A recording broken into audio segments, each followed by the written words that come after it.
Shalom Bapak Ibu Saudara yang dikasihi oleh Tuhan, puji Tuhan. Hari ini kita berjumpa lagi dalam program Renungan Keluarga Kristen.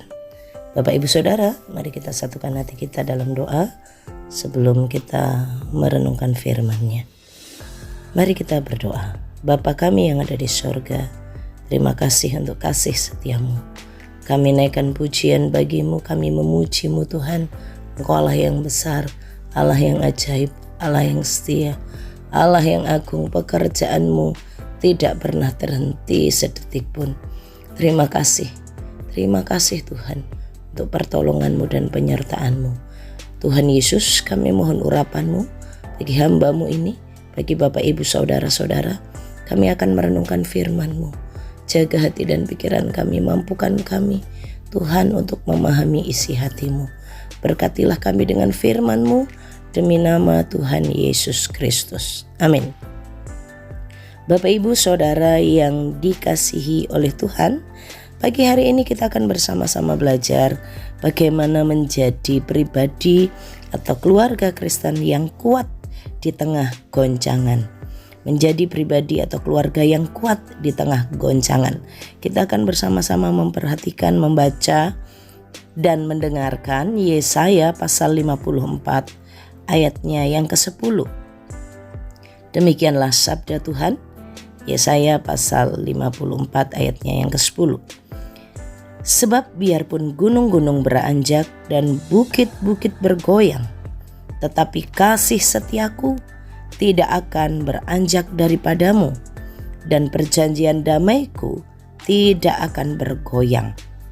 Firman Tuhan yang mengasihani engkau. Bapak Ibu yang dikasihi oleh Tuhan, bagian firman Tuhan ini dalam Alkitab dengan jelas mengingatkan, menguatkan dan meneguhkan setiap kita. Bertahan, kuat di tengah goncangan. Yesaya 54 merupakan bagian dari rangkaian nubuatan penghiburan. Setelah penderitaan yang digambarkan dalam pasal-pasal sebelumnya, terutama dalam Yesaya 53 yang berbicara tentang hamba yang menderita, yang dipahami sebagai nubuat tentang Mesias, tentang Yesus Kristus. Yesus yang diurapi sebagai penyelamat, sebagai pemimpin, raja, imam, dan nabi dalam hidup kita. Pasal 54 ini menggambarkan pemulihan dan janji kasih setia Tuhan kepada umatnya, Bapak Ibu Saudara. Bagi Israel yang telah mengalami pembuangan, penderitaan, Tuhan memberikan pemulihan dan menyatakan janji kasih setianya. Bapak Ibu Saudara, kuat atau bertahan di tengah goncangan itu apa yang sebenarnya Tuhan mau dalam hidup kita? Bagaimana saya dan Bapak Ibu Saudara di tengah-tengah situasi yang menggoncangkan kita, membuat kita kacau, membuat kita tidak tenang, membuat kita ragu, membuat kita bimbang. Tuhan mau mengingatkan kita harus bertahan di tengah situasi yang sekarang ini.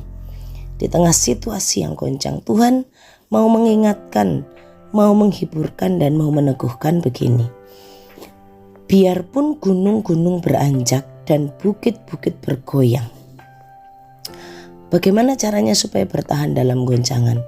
Di tengah goncangan yang ada, mari kita hidup berpegang teguh kepada janji Tuhan. Berpegang teguh kepada janji Tuhan, memegang dengan kuat janji Tuhan itu. Apa janji Tuhan? Tuhan tidak pernah tergoyahkan. Tuhan tidak pernah tergoncangkan. Jadi supaya kita juga kuat, kita harus berpegang kepada janjinya. Jadi dalam bahasa asli Alkitab kita, kalimat gunung, biarpun gunung-gunung beranjak dan bukit-bukit bergoyang itu sebenarnya untuk menggunakan menggambarkan bagaimana kekuatan Tuhan dan kesetiaan Allah dalam mengasihi kita. Karena kalimat ini menggunakan kalimat yang menunjukkan kata kerja yang menggambarkan pergerakan besar atau ketidakstabilan. Gunung beranjak.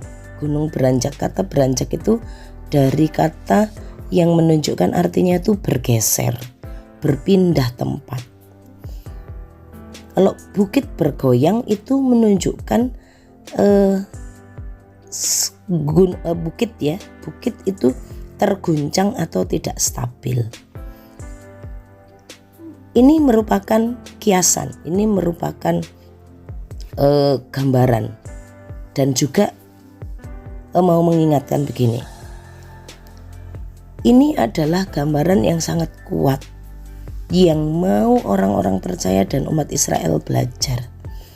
Gunung dan bukit yang di dalam bahasa, dalam budaya Ibrani, dalam budaya itu menggambarkan atau melambangkan hal-hal yang kokoh. Gunung, bukit itu melambangkan hal-hal yang kokoh, stabil, yang tidak tergoyahkan. Bapak Ibu bisa perhatikan ya, ini dalam beberapa layar ini ada gambaran gunung-gunung.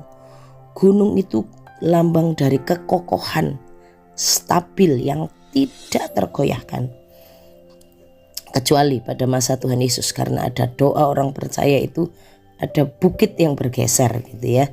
Nah, tapi ini mau melambangkan sebenarnya bagaimana situasi kekokohan, kestabilan yang tidak mungkin goyah rasanya. Tapi seandainya pun gunung, bukit yang tidak mungkin goyah, tidak mungkin berpindah tempat, tidak mungkin geser, mustahil itu terjadi peristiwa itu. Tapi Tuhan bilang, Tuhan akan tidak pernah berubah kasih setianya. Jika bahkan hal-hal yang paling stabil di dunia ini bisa bergeser, bisa berubah, bisa pindah tempat, tapi kasih setia Tuhan tidak berubah. Maka apa yang harus kita lakukan supaya kita bisa tahan di tengah goncangan? Kita harus memegang kuat janji Tuhan, firman Tuhan yang berkata, Tuhan tidak pernah berubah, Tuhan tidak pernah bergeser, Tuhan tidak pernah berpindah tempat. Bapak Ibu Saudara, ini adalah cara puitis untuk Tuhan menekankan keteguhan dan keabadian kasih setianya. Ketika dunia tampak kacau, tidak pasti, tapi Tuhan pasti selalu bersama dengan kita dan selalu menolong kita. Agar tahan di tengah goncangan, ingatlah kasih setia Tuhan kokoh, tidak pernah bergeser, tidak pernah bergoyang. Apa yang harus kita lakukan keluarga Kristen selain menerima firman-Nya dan memegang kuat firman-Nya? Keluarga Kristen, orang-orang percaya, haruslah hidup di tengah-tengah iman yang tidak bergeser juga. Jangan menjadi ragu, jangan menjadi goncang. Ini kok keadaannya tidak ada harapan ya. Coba aku bergeser, coba aku memikirkan kira-kira siapa yang bisa dipercaya, kira-kira siapa yang bisa menjadi andalan, kira-kira siapa yang bisa menolong aku. Jadi orang Kristen kok gini-gini aja ya, kok gak ada perubahan, gak ada perkembangan. Coba-cobalah, ikut-ikutlah, mulai meragukan pekerjaan Tuhan dalam hidup kita. Kita diingatkan kasih setia Tuhan tidak pernah bergeser. Ayo tetap bersandar kepada Tuhan. Iman kita juga jangan bergeser, saudara-saudara.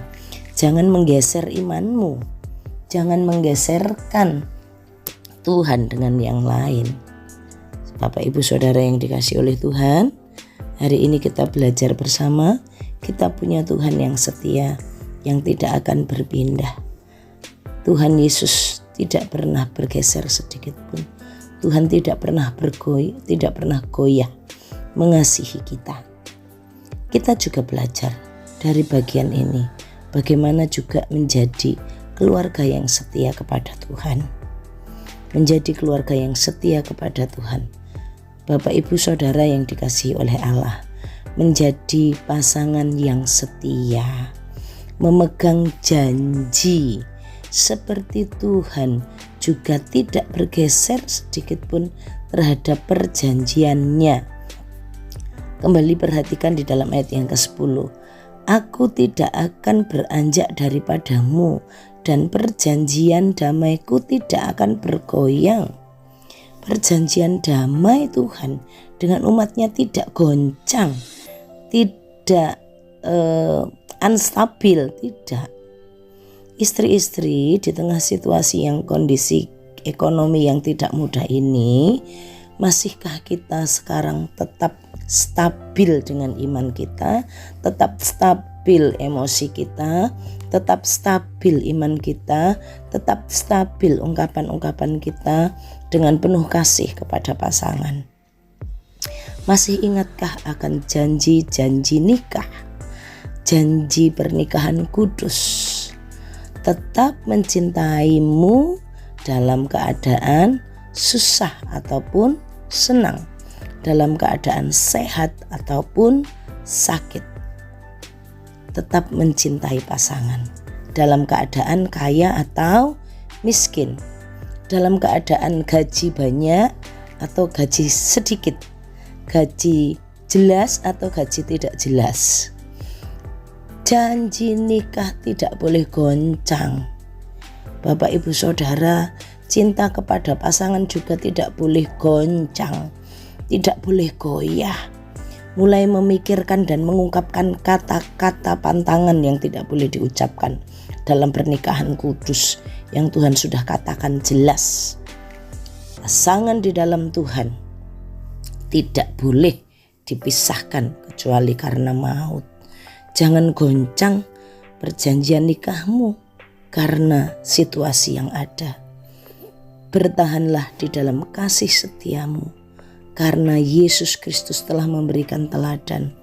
Tetap tidak bergeser, tidak bergoyah terhadap perjanjian damainya dengan umat manusia. Bapak Ibu Saudara, mari kita bertahan di tengah goncangan dengan menerima dan memegang firman Tuhan, bahwa Tuhan tidak pernah berubah, dan kita juga belajar menjadi umat yang tetap setia. Bertahan di tengah goncangan itu keluarga harus kuat di dalam Tuhan, memegang janji pernikahan, janji rumah tangga untuk tetap setia satu dengan yang lain. Mari kita berdoa. Tuhan Yesus, terima kasih untuk firman-Mu. Tuhan menolong kami dalam situasi yang tidak mudah. Kami percaya Engkau ada bersama kami. Engkau tidak pernah meninggalkan kami. Engkau tidak bergeser sedikit pun mencintai kami. Berkati kami semua dalam segala hal yang kami kerjakan. Bapak Ibu Saudara, serahkan hatimu kepada Tuhan dan terimalah berkat-Nya. Tuhan memberkati engkau dan melindungi engkau. Tuhan menyinari engkau dengan wajah-Nya dan beri engkau kasih karunia. Tuhan menghadapkan wajah-Nya kepadamu dan memberi engkau damai sejahtera dari sekarang sampai selama-lamanya. Amin. Shalom, Tuhan Yesus memberkati.